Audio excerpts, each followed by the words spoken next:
مت کیا کر اتنے گناہ توبہ کی آس پر، اے انسان بے اعتبار سی موت ہے نہ جانے کب آ جائے۔ اگر اللہ نے آپ کو کسی کی مدد کے قابل بنایا ہے تو یہ آپ کا کمال نہیں بلکہ اللہ کی آپ پر رحمت اور کرم ہے۔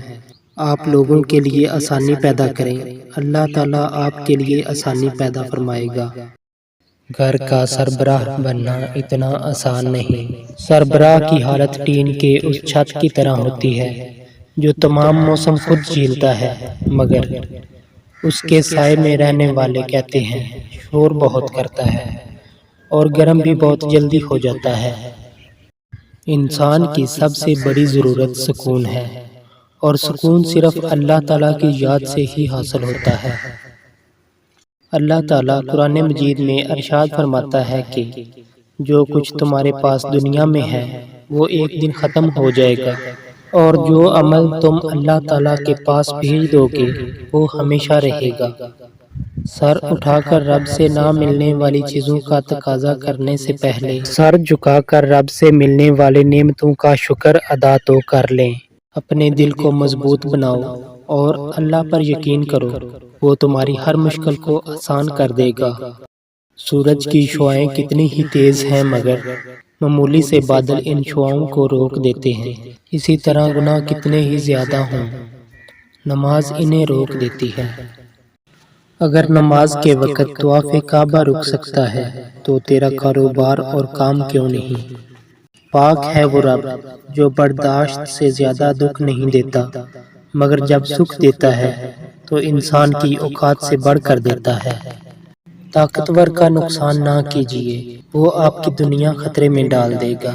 کمزور کا نقصان نہ کیجیے، وہ آپ کی آخرت کو خطرے میں ڈال دے گا۔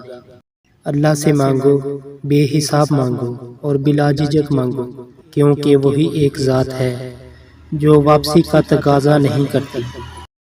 جس طرح لوگ مردے کو کندھا دینا افضل سمجھتے ہیں، اسی طرح اگر زندہ کو سہارا دینا افضل سمجھ لیں تو زندگی کتنی آسان ہو جائے۔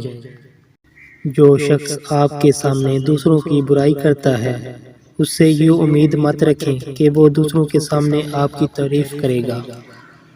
افسوسناک بات یہ ہے کہ ہم نیکی اس وقت کرتے ہیں جب ہم برائی کے قابل نہیں رہتے۔ اتنا مت بولیے کہ لوگ آپ کے خاموش ہونے کا انتظار کریں، بلکہ اتنا بول کر خاموش ہو جائیں کہ لوگ آپ کو دوبارہ سننے کا انتظار کریں۔ عمر اور زندگی میں کیا فرق ہے؟ بہت ہی خوبصورت جواب۔ جو اپنوں کے بنا گزرے وہ عمر، اور جو اپنوں کے ساتھ گزرے وہ زندگی۔ مشکل کے بعد آسانی صرف صبر کرنے والوں کو ملتی ہے۔ تین چیزیں انسان کو اللہ سے دور کر دیتی ہیں: اپنے اعمال کو زیادہ سمجھنا، اپنے گناہوں کو بھول جانا، اپنے آپ کو سب سے بہتر سمجھنا۔